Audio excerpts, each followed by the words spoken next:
तो शुरू करते हैं आज का अपना लेक्चर, जिसमें हम देखेंगे जेनेटिक्स।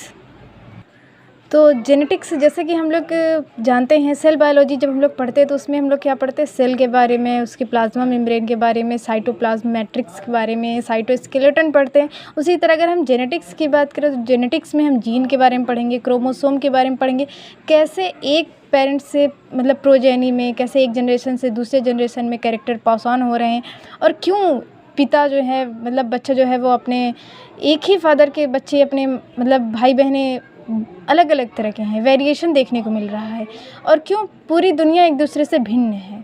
यानी कि जो हम कहते नहीं कि आखिर ये वेरिएशन क्यों है।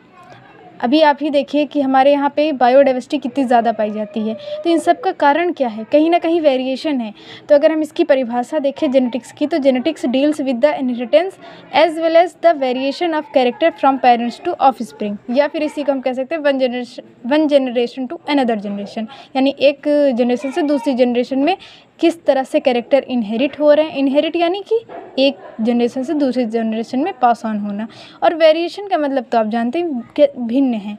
अगर हम इसकी बात करें फादर ऑफ जेनेटिक्स की, तो वो ग्रेगर जॉन मेंडल हैं, और वहीं अगर हम कहें फादर ऑफ मॉडर्न जेनेटिक्स तो वो भी ग्रेगर जॉन मेंडल हैं। कभी कभी ये कन्फ्यूज़न हो जाती है कि फादर ऑफ जेनेटिक्स और father of modern genetics, but हमने इस चीज़ को काफ़ी सर्च किया तो पता चला कि ग्रेगर जॉन मेंडल को ही हम मॉडर्न जेनेटिक्स भी कहते हैं, फादर ऑफ मॉडर्न जेनेटिक्स।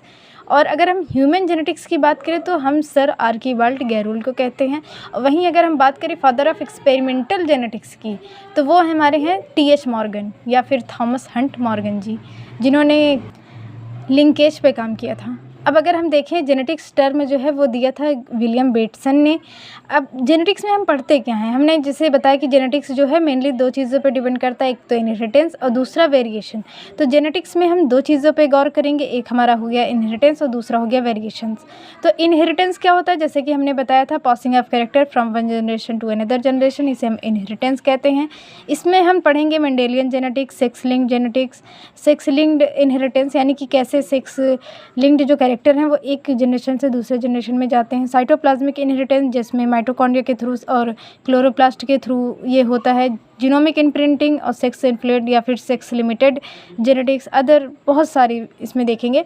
और यहाँ पे अगर हम वेरिएशन की बात करें तो वेरिएशन जो होता है यानी विभिन्नताएं किन कारणों से आ सकती है, तो एक हो सकता है हमारा म्यूटेशन, एक हो सकता है इंडिपेंडेंट असॉर्टमेंट, और एक हो सकता है हमारा क्रॉसिंग ओवर या फिर रिकॉम्बिनेशन। ये जब हम मियोसिस होती है मतलब स्पर्म का फॉर्मेशन या फिर ओवा का फॉर्मेशन होता है, गैमेटोजेनेसिस, तो वहाँ पे ये देखने को मिलता है। CSIR नेट की रिस्पेक्ट में देखें तो जीनोमिक इम्प्रिंटिंग और इंडिपेंडेंट असॉर्टमेंट, ये दोनों टॉपिक जो हैं वो CSIR नेट के फेवरेट टॉपिक्स हैं। जीनोमिक इम्प्रिंटिंग से तो काफ़ी बार क्वेश्चन पूछा गया है। तो इसी के साथ अब अगला लेक्चर नेक्स्ट टाइम लेंगे, तब तक के लिए राधे राधे।